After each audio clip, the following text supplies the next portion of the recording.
Hi, my name is Marcus, and welcome to Servant King. This program is called Confusion of Law. In this program, I will be providing more confusion, but also unraveling a few things. Law and government as you know it, or are presumed to know it. Everyone's presumed to know the law. Our justice system cannot work without it, without that premise. This program is basically going to be an unconventional lesson in civics. You were all taught civics in school, and of course the media continually reports on it. Now there's a reason why over 90% of all our elected representatives in government, and why prime ministers and presidents and of all leaders of different countries are lawyers. Leaders that are not lawyers have an extra pillow in bed with them for their lawyer. You see, they're the only ones who know how this all really works. There are all kinds of groups in the world protesting things, yet none of them even know what the root problem is of what they're protesting. Governments humor them by allowing them to peacefully protest, but behind the scenes they're just calling you idiots. When's the last time you saw a group of lawyers out on the street protesting something? They don't. Or large corporations. No, they don't do that. They're not idiots. I see Aboriginal groups protesting for things they claim they own. Why would you protest owning something? I think they're confused. I see people protesting that 1% of all the people have 99% of the wealth. But wealthy people don't own anything either. I think you're confused. I see groups protesting against things like abortions. They want unborn babies or human beings to be declared to be persons. They're confused. I see groups who oppose all statute law and only want to be governed by the common law. I want my common law rights. That's it. I don't want any more laws. Well, I think you're confused. I see groups protesting saying, I want to be I'm a free man on the land. A common law free man. They already are. They're confused. Is that what you really want to be? I see people fighting in court for the custody of their own children. I think they're confused. And who do all these groups and people go to for help? You guessed it. The masters of confusion. So my lesson to you will hopefully make you realize how futile your protests are. Hopefully you will stop doing what you're doing and change direction. There is something you can do, but what you're doing, it will not be helpful. Government is, to govern means to exercise authority to administer the laws. Government is an organization that exercises authority. So basically, to govern means to control something you own. What is law? Well, the Black's Law Dictionary, first edition, sort of says it best. It says law is that which is laid down, ordained, or established. That's it. Laid down, set, established. A rule or method according to which phenomena or actions coexist and follow each other. That which is laid down and established by a supreme power or being. The Canadian Law Dictionary says a rule to govern action. Now, I've heard of all kinds of law. I've heard of public law, corporate law, family law, administrative law, international law, criminal lawyer. That would be a lawyer that's a criminal. Civil law, common law, law of physics, law of mathematics, law of gravity, law of God. You can break the law, you can't break the law. Nobody's above the law. Everyone is under the law. A lawmaker, municipal law, constitutional law, the royal law, law enforcement, man-made law, old law, new law, spent law, court of law. There ought to be a law against that. The supreme law is the Constitution. The law is always speaking. We can amend the law, repeal a law, strike down the law. And on we go about law. If you break the law, it's wrong. If you obey the law, that is right. Now here's a few things you should think about carefully. I'm going to pose some questions. Just think about these things by yourself with your good normal brain. Has anyone ever asked why they have to obey the law? Is there a law that says you have to obey the law? Lawyers and many others in our society make an oath to obey the law, or they can't be a lawyer. Did you make an oath to obey the law? Why do some people make an oath to obey the law and others do not? Are we not all equal under the law? Surely someone who makes an oath to obey the law has a greater duty than one that has not made an oath or promise. Maybe you don't have to obey the law. Maybe it's just being forced on you. It's possible. Or maybe you're on someone else's land, some land that somebody's claimed, and they say, while you're on my land, you have to obey my law. While you're under my roof, while you're in my family, while you're in my house, you have to obey my law. It's possible. If you practice the law without a license, lawyers have to have a license to practice the law. Do you have a license to practice the law? Practicing the law without a license is illegal. Maybe you should stop practicing the law before you get into trouble. We say we are a nation, a country of laws, governed by the rule of law. I guess we could say we are a society of laws, a law society. Then I must be a member of a law society. I know lawyers are members of a law society. But am I a member of a law society? Maybe I am. I can choose to represent myself in court. Does that make me an officer of the court? But if we're all members of a law society, does that mean I'm a lawyer? I practice the law. Maybe I am. Did you know that lawyers are taught in law schools to disregard what they may think is right or wrong? Just get that out of your head. They're trained to only think in terms of what is legal or illegal. Have you been taught to disregard what is right and wrong? And to think in terms of only what is legal or illegal? If you're going to represent yourself in court, disregarding what is right and wrong would be helpful. So, the basic definition of legal insanity rests upon your ability to know what is right and wrong. If you don't know what's right and wrong, you can't be held legally responsible. You're insane. So if your lawyer has been trained to disregard what is right and wrong, your lawyer doesn't know what's right or wrong. Is your lawyer legally insane? Legally, he must be. Even judges will render a legal opinion. It may be right, it may be wrong, but it will be legal. So what does legal mean? If I do what is legal and refrain from doing what is illegal, is that right or wrong? It's neither right nor wrong. It's either legal or illegal. Killing Jews in Germany was legal. Abortion is legal. Sodomy is legal. Hating sodomy is illegal. Legalese, the language of a law society. Dictionaries tell you legal means according to law, in conformity with law, recognized and valid in law, agrees with the law. Why not just say it's the law? If it was the law, then we would not need the word legal. I think legal has more to do with the will, your will, or more specifically, willful support. Why? Because the legal system requires your will. If you cannot form a will, you cannot be held legally responsible for your act. Didn't know what I was doing. Also, a legal system requires your support. If something is legal, you have a leg to stand on. Support. If it is illegal, you do not have a leg to stand on. No support. You will find no support for something illegal. I also know that a will has no force or effect while the testator of the will is still alive. I have to wonder how the will of the people, which is the supreme law, has any force or effect while we're all still walking around alive. Let's talk about real law. Never heard that word before. I made it up.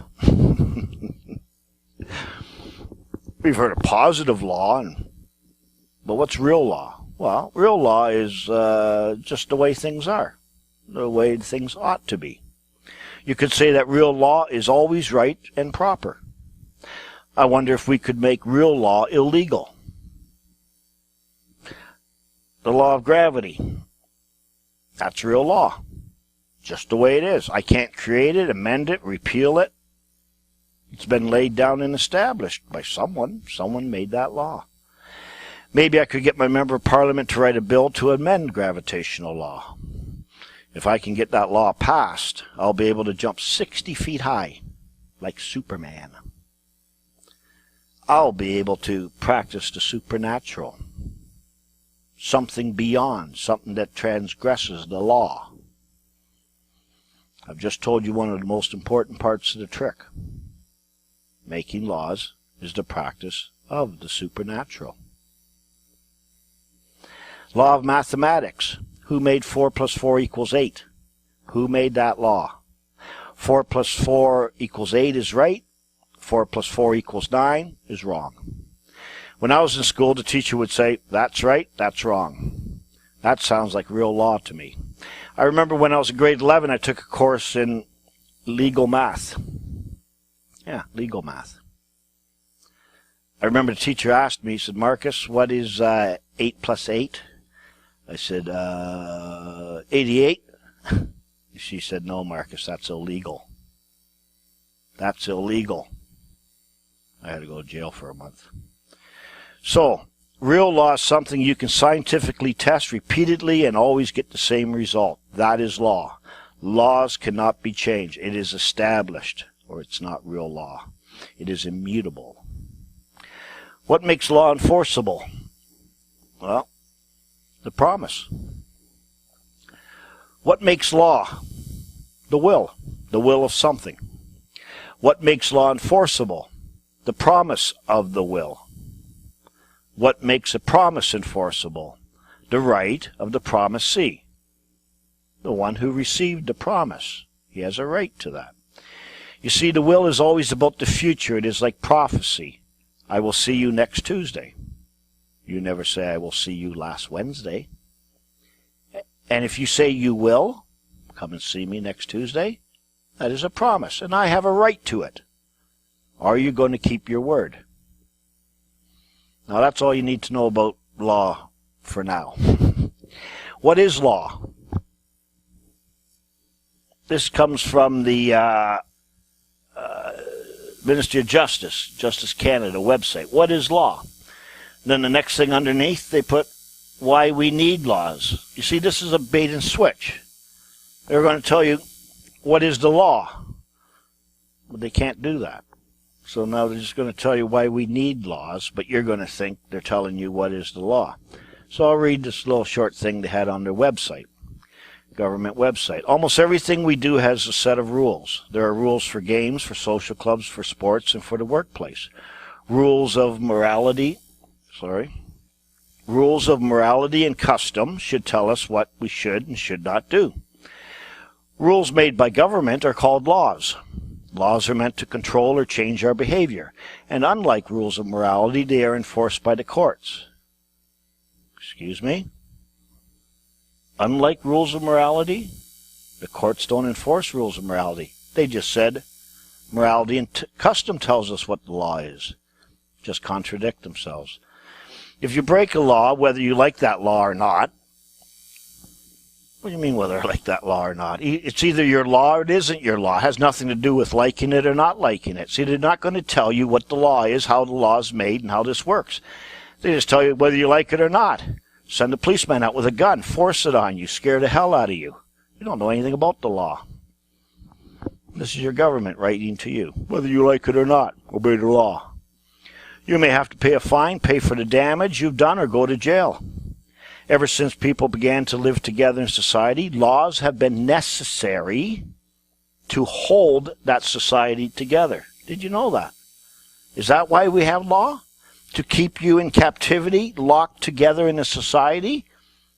I thought laws were like to protect your life and your property and don't kill each other and steal. No. They're saying laws are necessary to hold you all together. So you can't get out, can't escape. Imagine the chaos and danger if drivers just chose which side of the street to drive on. Imagine trying to buy and sell goods if no one had to keep a promise or fulfill contracts. See, contracts are full of promises, considerations. So you see, it's the promises that can be enforced. It's the only thing that can be enforced in law. Imagine trying to hold on to your personal property or even keep yourself safe if there were no laws against robbery or assault. It doesn't talk about owning any property. It says you're going to hold personal property. Even in a well-ordered society, people have disagreements. The conflicts arise. The law provides a way to resolve disputes peacefully. If two people claim the same piece of property, rather than fight, they turn to the law and the courts to decide who is the real owner. So who's the real owner? The courts.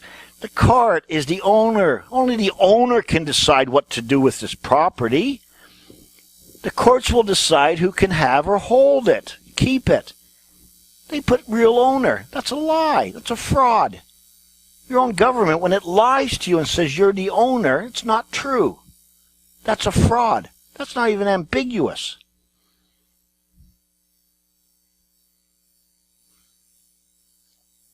Our legal system, based on a tradition of law and justice, gives Canadian society a valuable framework. The rule of law, freedom under the law, democratic principles, blah, blah, blah, blah. So Canada has a legal system. Our system of laws are not right or wrong, and certainly not moral, just tradition. We can change our mind. We can change the law. Nothing to do with morals. It's whatever is legal or illegal. So you can be the most perverted, disgusted, vile human being that ever walked on earth and still not have done anything illegal. And then I went back about 200 years to a very old book about this word legal. And it said, legal, permitted by law, according to the law of works, or resting on works for salvation, as opposed to free grace. That's confusing. So legal has to do with the law, but grace or mercy or pardon or forgiveness or whatever is not done by the law. I guess forgiveness as in a pardon, but to forgive someone means somebody has to be in the place of giving for you. Instead of you giving, someone else gives for you. This free grace and forgiveness thing sounds like something to do with God again. I keep coming across God stuff in the law and constitutional documents, but I know God has nothing to do with the law. Churches do not make the laws. The legislature of a country does. How do I know that churches or God do not make laws? Well, there are four neighbors living side by each. A lawyer, an atheist, a plumber, and a Presbyterian minister. And they're all friends. I know it sounds like a joke coming, right? The lawyer made an oath to uphold the laws of Canada. The atheist obeys religiously every law of Canada given by Her Majesty the Queen. The plumber does not know what the law is, but does it anyways because he's scared of the law. And the Presbyterian minister, he tells everybody he obeys the laws of God. He's a man of God. And people give him money for being good, I guess. Now here's the reality, the facts. They all obey the same laws. Defend their actions in the same court, are all charged by Her Majesty the Queen when they break the law. They all suffer the same penalty, but they don't believe that. They just don't know that, except for the lawyer. You see, they're all friends, but only the lawyer is called a learned friend. That's lawyer speak. The rest of the people, friends, are just dimwits. In fact, if they get in trouble, they go over to their learned friend, the lawyer, and let him feed on their misery for his sustenance. Now, there are many groups in the world that protest the law or break the law because they hate it. They argue with their own servants, argue with the police, claiming that the cop does not have their will or consent. I don't have to pay my taxes. I never agreed to this. You don't own me. I'm not your property. Well, it's obvious that their knowledge is lacking. Whether you're a patriot group, common law group, tax protester, Freeman Society, Occupy Wall Street movement, an Aboriginal or religious society, or any other group I've never even heard of, you should change the course you are taking before you hurt yourself. You will become the proximate cause of your own injury. A smug judge once told a man who said these exact same things just before he sent him to jail. Now, if you don't own anything, what are you protesting about? I do not think you are protesting. I think you are begging.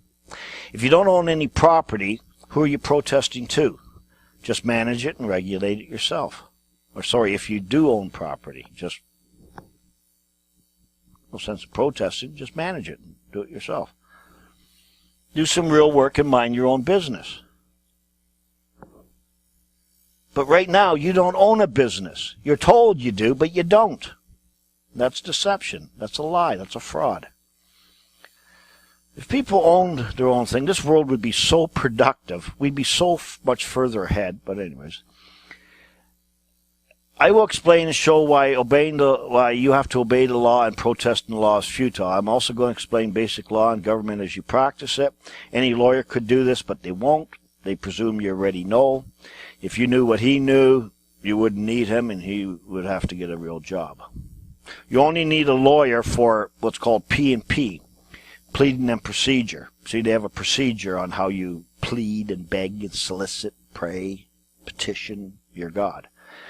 In the tribal times, there were medicine men. In medieval times, there were priests. Today, we have lawyers. They're your intercessor to fulfilling the law for offering sacrifices and offerings. Did you know the government has no obligation to explain the law to you? In fact, they can't give you legal advice. You have to pay a lawyer for that. Or if you want it for free, go see your representative. After all, he or she is the one who spoke for you. They will tell you what you said and what you agreed to. They will tell you the law you made while you were too busy working. You see, when you go to court, there's a presumption that you know all of the law because you are the one who made it. A court cannot get a conviction otherwise. Let's have a quick look at law and government, a little history. Laws are basically rules, and government is basically the system by which rules govern things. Control or govern things, sorry. So where did law and governments begin? Well, if you go on the internet and type in history of law, you get, we evolved and we were barbarians and savages, and at some point, maybe 100,000 years ago or whatever, we started to form some rules, some communities, some tribes, some governance. There was probably a law back then that said probably Cro-Magnon man or Neanderthal man had rules like no man shall drag his wife around by the hair except under the authority of a license and subject to the regulations. Now, this history is not correct, but this is what you think of as history. Today we only have a record going back about 7,000 years to Egyptian laws, the Hammurabi Code, Justinian Code of Laws. Anything before that seems to be lost in history. It's strange how we have records going back a few thousand years, and before that, nothing. Like it just fell off the face of the earth. I guess anything before that is prehistoric. That means before history, prehistoric, before history. That would mean before time. So I guess that at one time there was a time when there was no time. Before history. That would be prehistoric. What a stupid word, huh? Prehistoric, before history. When we look at nations, countries, laws, rules, and government, it's just like the animal kingdom. No difference.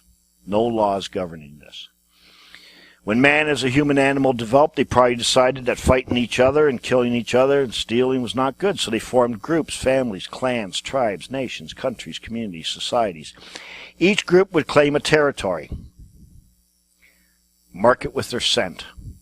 We put out a flag or a fence. They defend the territory. We have an army for that. We don't let anyone in. If anybody comes into our territories, we deport them or drive them out. We have border guards, fences. We post watchmen along the borders so nobody can come in our claim. We claim this. It's ours. We were absolute sovereigns, rulers over their territory. Animals are the same. This is our territory. No one else can challenge it. Each territory had its own rules laid down by the supreme one. The leader was the alpha male, the biggest and the strongest. Occasionally there'd be a fight. Who's going to be the leader? We today have a leadership campaign. Not quite like an animal, but pretty close. They still call it a fight. So someone that's old and experienced and knows everything would be the best leader. He's also the one that's allowed to breed. All the young would come from his seed. They're all the image of their father. So you have one common progenitor. They're all created in his image. If you're in Canada, you're all the sons of Canada, the image of Canada. If you're in Britain, you're all the sons of Britain, the image of Britain. Look at your identification. The UK, look at Canadian. Everything starts with Canada this, Canada that. This is the family or the tribal surname. So that's basically how government works. One big happy family. That's society. And you defend your sovereignty or territory with an army. Everybody fights or gets drafted to fight. Have a look at the last page in your passport. You can be called up for military service. Every citizen can. If you don't go, they shoot you, they kill you. Citizenship is allegiance in return for protection. That's what citizenship means. You want it to be protected from the boogeyman. So, I swear my allegiance to this country. I will help fight and defend it. So it's a protection racket. It's like the mafia coming around your business. You need protection. You give me so much, allegiance, duties. I will protect you. If you want to take the claim of another group or their territory, you go to war and kill them. Today we have rules on how you can kill them. It's called the international law. Now, civil war is like euthanasia. It's a civilized killing, a nice, polite way to kill someone. I mean, we have to kill you, but we can be civil about it. The civil war is also like killing your brother. You're in the same family. With a regular war, you're not killing your brother, because that is a brother from a different mother. But in a civil war, you're killing your brother. There's no law to control any of this. All these families around the world, what you call country societies, there's no laws controlling any of this, because we're not a world based on law.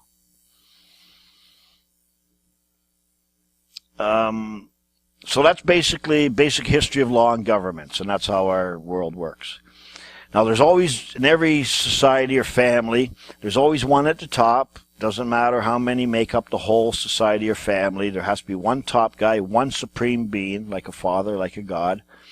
In the U.S., there were the founding fathers that created this being. In Canada, we have the Fathers of Confederation, so you have to have fathers. But in Canada here, we already had a father called the Queen or the King.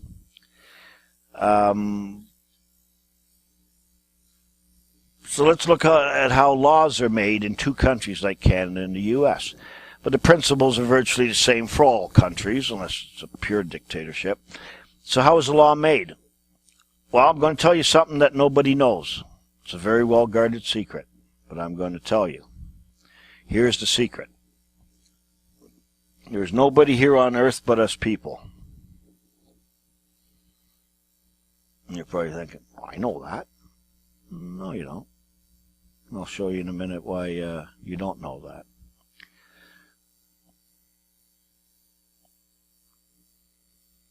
All countries start the same. Someone finds a territory, claims it. Years ago, ships came over to Canada, and the men said, I claim this in the name of King George. Whether there's people here or not, doesn't matter. We claim this in the name of King George. Another ship comes over to the U.S. area. Men say, I claim this in the name of King George. Now, King George has a claim to both pieces of land. King George will defend his claim to the death. That's how sovereignty is maintained, just like the animal kingdom. Now, the people in the U.S. thought it was stupid to pay some old guy in England a share of everything they work for, so they took their tax bills and said, return to sender. There was an animalistic fight, and the king gave up. Now we have a whole bunch of people standing around with no laws, no supreme being, no king. So, people said, well, we'll become our own king. all together as one, jointly and severally. We'll write a constitution of the people, by the people, and for the people. After all, there's only us people here. So, out of many, we will become one. And that one is everybody together, like a big animal, okay? All joined together as one. Okay, now let's make some rules and laws. So there's 300 million of you or whatever now. You all get in the house to debate what the laws and the rules should be. But of course, everybody can't fit into this room or house, and somebody's got to be back home feeding the animals and doing some work. So we'll send one guy from each area. He'll speak for the rest of us. He will represent us.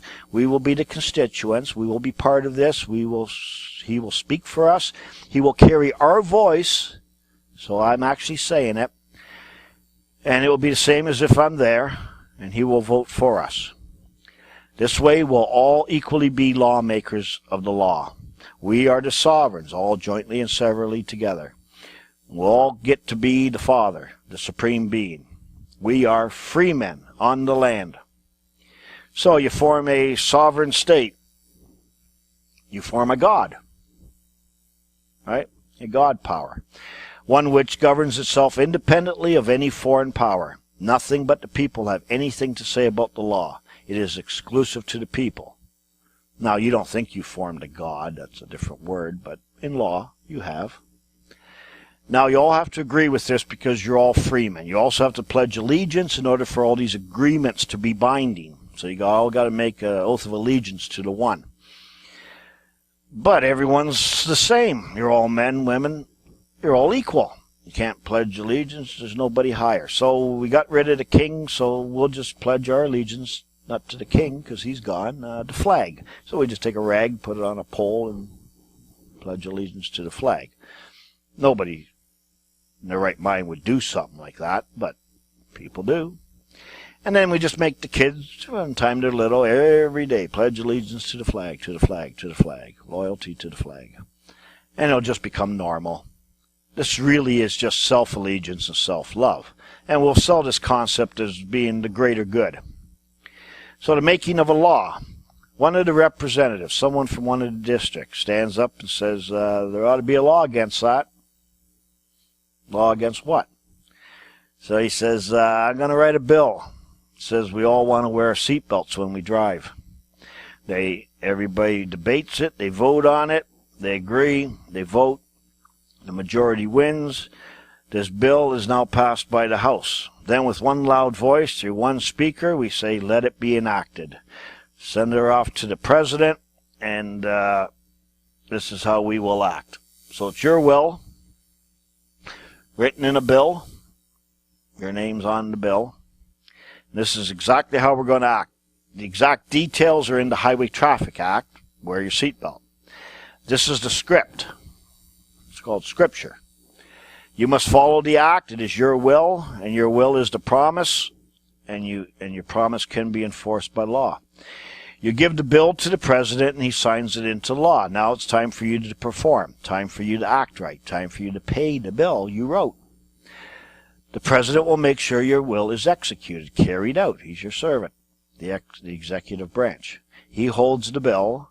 You are the author of the script. You authorized it. You have a character in the act, and you are a party to the act. It is your will.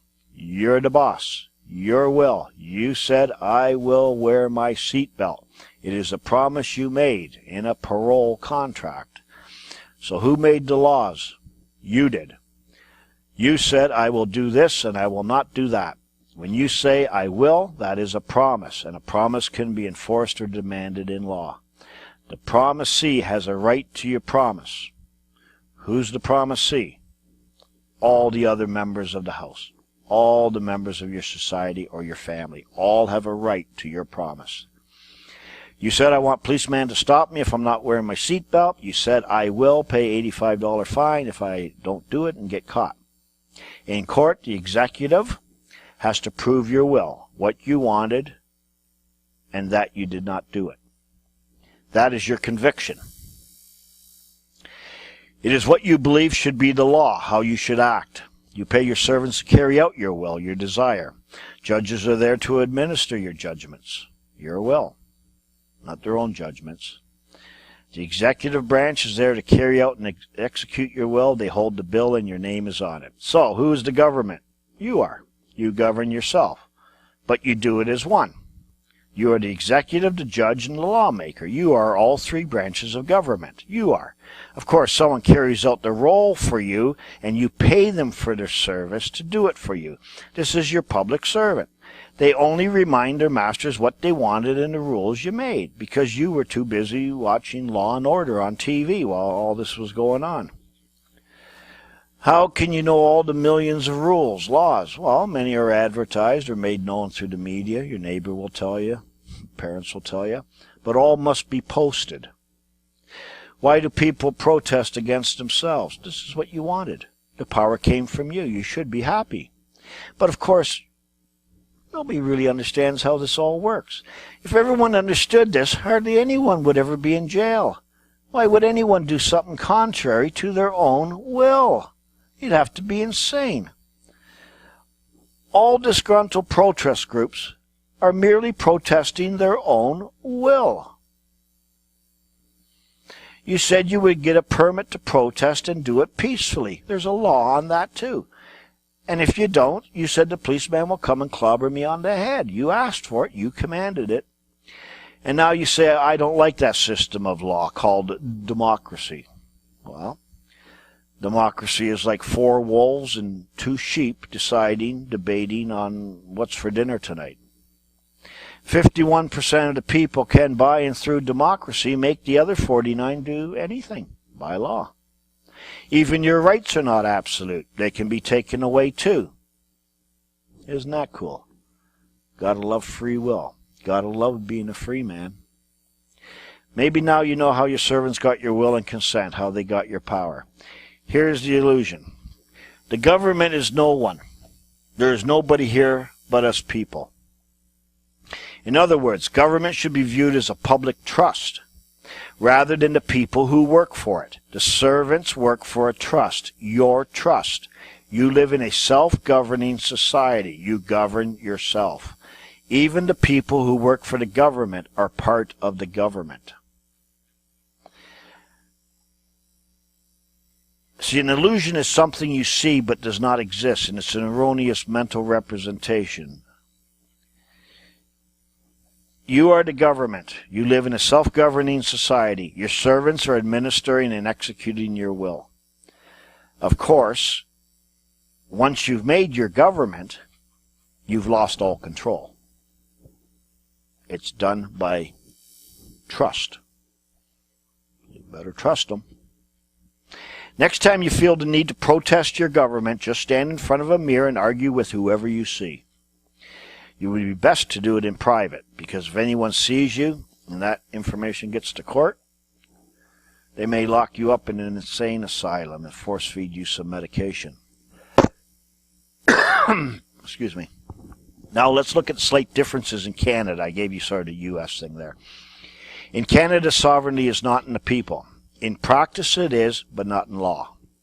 The Queen is a constitutional sovereign, which means someone made her a queen. The Constitution made her a queen. She's just a woman, but the Constitution made her a queen. We are told this is a right she has from God.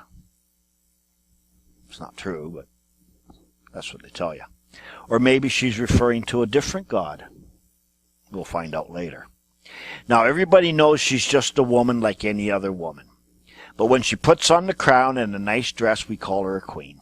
It's just make-believe, and nobody is really fooled. She knows that too.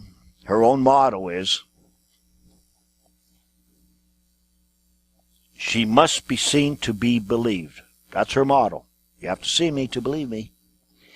When she dies, someone else puts on the crown, the metal ring. It's called assuming or taking the place of, and if he's a man, we call him a king. It's just acting, nothing serious, just playing by the rules, that's all. It is the crown that everyone is really bowing to. A molten ring of metal put on the head. Just a material effigy of something. It's like the U.S. flag that people sing to and put their hand over their heart. It's a way to show their love and loyalty to the flag, but in reality it's just self-love. And the song you sing is called an anthem. all countries have an anthem. An anthem is a sacred song, a hymn. A hymn is a song to your God. I just thought atheists would like to know that. We used to sing in Canada, God Save the Queen. Now we sing, Oh Canada. She's still our queen, but we are no longer a colony. She gave us some more rights and freedoms. Hell, we're almost like Americans now. The queen thing is sort of like when Fred, your neighbor, appears as Santa Claus at the children's party. The kids don't know it's Fred. They believe it's Santa, but we know it, don't we? It's just all make-believe, pretending. Like when your boy writes a letter to Santa Claus and he says he's been good and he would like to have a slingshot for Christmas. You take the letter and you tell him that you will mail it. Of course, you throw it in the garbage and sit down and write a letter, which you give him from Santa Claus, because Santa Claus doesn't exist. It's just make-believe. Can anyone make you believe something that's not true? No way. We are educated. We are sophisticated. So in Canada, the advisory democracy does the same as in the USA. In Canada, we have a House of Commons as opposed to a Congress. We both have a Senate like the old Roman law. Do not ever think the Roman Empire died. It just moved across the street over to the Church of Rome. Somebody says there ought to be a law against this or that, writes up a bill, they debate it for a while, and then vote thumbs up or thumbs down. It is passed. We give it to the Queen. She gives it royal assent, and it becomes her will, our bill. Her will, our bill. The law, or should I say the bill, is governed by the rule of law. On the top of every bill it says, with the advice and consent of the Legislative Assembly. So here you have it. We've given her legal advice. I told you legal advice is protected. And our consent. There you have it. We have all given legal advice. Why? Because we're all attorneys. But you don't know that. We're not learned attorneys, just dimwit attorneys. So does she really need our advice and consent? No. But it makes it more binding as a matter of law. We now have to act and perform just like the bill says. So read the act, whatever act there is, and act accordingly. When people say, I don't agree with this, well, the fact is you're the one who wrote it, you voted on it, it was your advice, and you gave your consent as a member. What you're really saying is that this democracy sucks. And you would be right.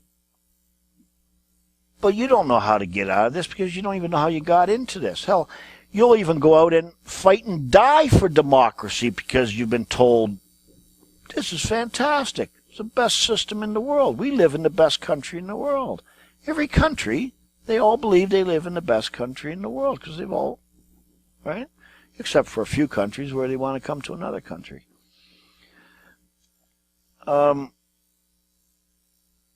So in a democracy, everything becomes the property of the Supreme One, the Supreme Being, the state. Every nation on earth operates by communism. You just can't see it. You have to give up ownership of all property. You alienate yourself. You alienate your property when you do this thing called an attornment, when you become the attorney. I'm going to explain this in the Unraveled programs. So you lose all property and everything becomes common or public. You only hold it privately. You are given some rights which are not absolute, but better than nothing since you have abandoned your absolute birthrights. You abandoned those. You want human rights, civil rights, human rights, citizenship rights. Governments are not established to secure your God-given rights. That is a lie. You know how many times I've heard that, read that? Founding fathers to countries have stated that. That's a lie, an outright lie. Only the law and your promise to perform your duties can secure your God-given rights. In a democracy, you get to pay yourself for everything you think is free. And then you get to work even harder to pay all your servants. The people who play the role of government inspire you to vote for them by saying, I will give you something for free. You will get it for free after you pay for it. or you will get it for free after it is taken from someone else and given to you. But what's the difference? You're all one big happy family in the pursuit of happiness. But remember, you're only living a dream. It's not real. Some of you will wake up and realize you're sleeping. Let me explain in more detail why you own no property. The short answer to it is because you became a lawmaker. If only you had not joined this lawmaking body, you would still own your property. When you became what you are not, you left your birthright behind. Inalienable rights cannot be transferred. You have to go back to what you were to claim them. What you believe you are and what you claim to be is just an illusion, make-believe. So let's have a look at an example to prove you own no property. If John Doe stole Fred's lawnmower out of his garage, who charges the thief? Well, the owner has a right to charge him. So in the U.S., it might be the state of Idaho versus John Doe, or the people versus John Doe, or the U.S. versus John Doe.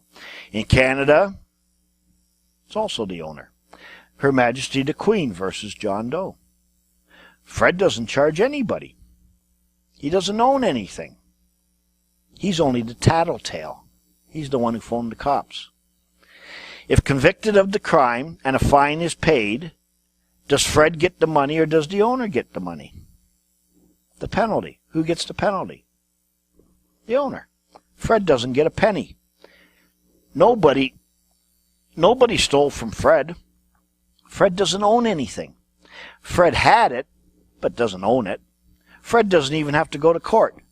He can stay home and watch cartoons. Yeah. Under real law, Fred would accuse John Doe, and if found guilty, Fred gets his lawnmower back and he gets another lawnmower as the price for the penalty for the crime. The victim in a democracy is society. The one, not you. Do you still think you own something? Everything is owned by the society you live in. Everything is public. Everything is common. You only hold public property privately. You own title to nothing. You only hold title from the owner. You are not a house owner. You have a household. You hold it as a tenant. You do not own your children. You only hold custody. The owner can change the parent, the guardian, the babysitter whenever they want using the law. If you ever want to know who owns what you think you own, just look at the image and superscription on the money you hold. You cannot issue money unless you own property.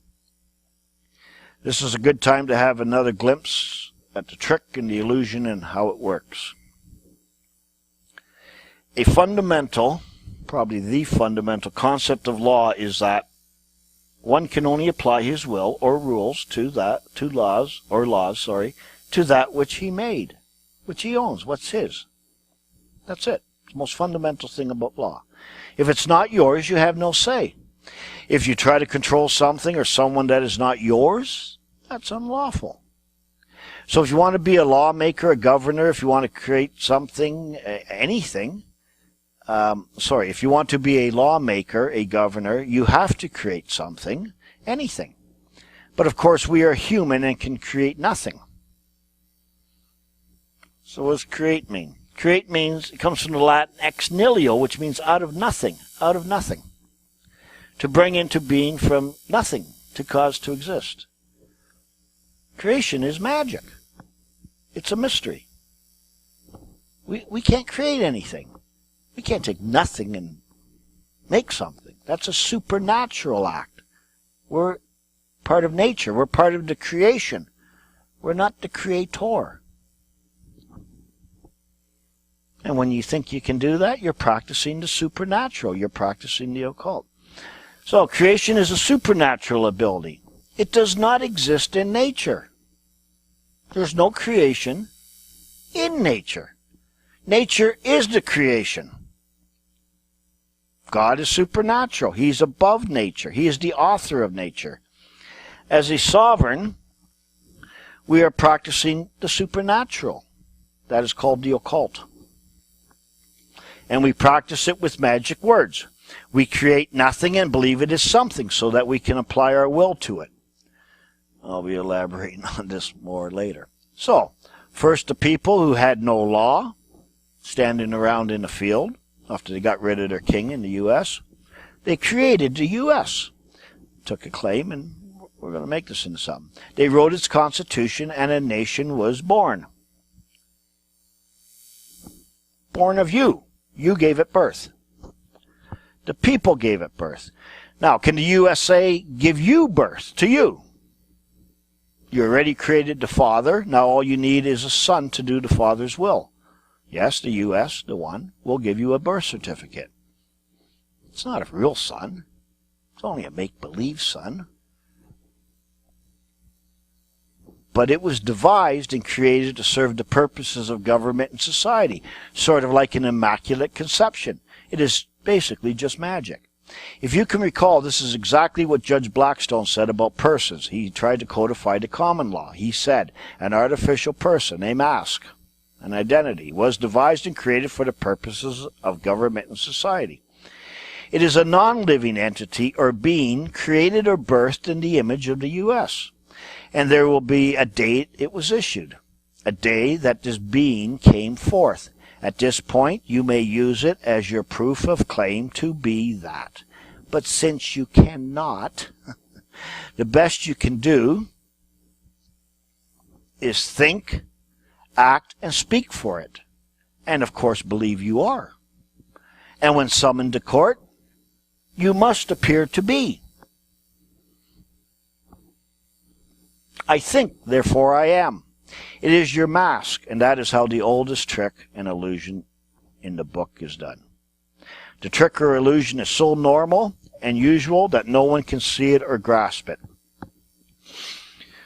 First, you created something in your image.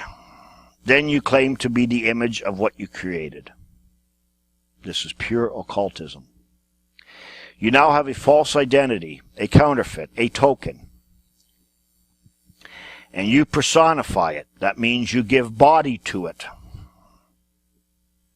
You're giving body. You ever watch that movie called Ghost, where one, right, used the body of somebody dead, a spirit, being? A being created in your image, your semblance, a resemblance of you, a similitude, a graven image, a character. This is a sovereign citizen and a subject. One is above the law and the other is under the law. How do you think your laws are made? Everyone is above the law. Only someone above the law can make the law. Only someone above the law can amend the law, repeal the law, strike down the law. You're the one who made the law, so you're above the law. But you also got to be underneath the law.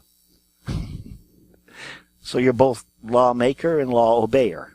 Because there's only us people here, remember? So, there's two of you. One's above the law, the other one's underneath the law. That's a split personality, a schizophrenic. A man who has two lives. A public one and a private one. A Jekyll and Hyde. A multiple personality disorder. A psychosis. Insanity. As a citizen, you have your rights. As a subject, you owe your allegiance, your duties. If you can recall, a person is any being with the capacity for rights and duties and is confined to that. Any being. Anything. Real, imaginary, live, dead, spiritual, whatever. Of course, with your supernatural abilities, you can give life to it. You can give it life. Or at least appear to. This is divination. All these things that I'm telling you are bad, by the way, are against the law. Okay? Now there are two beings, two distinct identities, but you can only see one. The mask conceals your true identity because you are confused. You have a confusion of face. One is natural, one is artificial. One is true, one is fiction. One is alive, one is dead. One is real, one is personal. One is private, one is public. We have to create a double identity in order for our legal system to work. Remember, there is only us people here. Your agreements have to be done with somebody. Your contracts, right? Nice system of law, don't you think? Have you ever noticed nobody ever shows identification when they go into court? You need identification for everything. Want to book a hotel? Need identification. Go to the airport, plane ride, voting, go to a rental shop, rent a step ladder, need some identification. Open a bank account, need some identification. Mailbox service at the post, need some identification. Take Billy to school, will need some identification. When you walk into court, the judge looks at you and says, your name, please, and you tell him your name. Why don't you ask him, would you like to see some identification? They don't want to see your identification. You know why? Because they don't want the son of Canada. They want the person of Canada. They don't want the dead guy. They want the live guy who did the act. The legal system that we call law is the practice of... Sorry. Where did I write that? Yeah. The legal system that we call law is the practice of personification. It is one of the forms of witchcraft. Giving life to the dead. Giving the dead a spirit, a life. Welcome to Hollywood. Hollywood is the wood from the holly tree. The holly tree is the sacred tree of witchcraft. Hollywood is a place where people appear in person. Halloween, trick or treat, the celebration of appearing in person. You only get a treat if you appear in person. One who wears a mask. Now you are deemed to be. Deem means treat as if. Wear a mask, they treat you as if. Here's your treat. Otherwise, you better know how the trick is done. If you want to enroll your child in school, you must enroll your child in person. The state will only educate their child. They will not educate your child. When the cop stops you for speeding, he will charge you for speeding in person because you are driving in person. Is there another way to drive? Of course. But you don't know that. Do you need to say anything to him? Oh, just give him your person. When you go to court to fight the charge, you will need to appear in person. You need to personify the mask. Give your body to it. Why? Because you are the actor, the man behind the mask. Why? Because you are the cause of the effect. You are the cause of the effect performed through witchcraft. I once ate my whole dinner in person. When I was done, I was still hungry. Yesterday, I drove my car in person. I almost hit a tree. I had to take control of the wheel myself. Confusing, isn't it? Because it was designed that way. Deception can only be revealed by learning the truth. No man that is deceived has ever known it, for if he did, he would no longer be deceived. Maybe self-governing is not all it's advertised to be. Maybe you want to quit. Maybe you want to give back that which is not yours, to restore that which is yours. The illusion we live is so normal, so everyday, we cannot see it. Remember what subtle means, difficult to detect or grasp in the mind. Right now, this is that, and you cannot perceive the difference. When you can clearly see in your mind this is not that, you have been successfully transformed by the renewing of your mind. For without this, you will realize you are just that.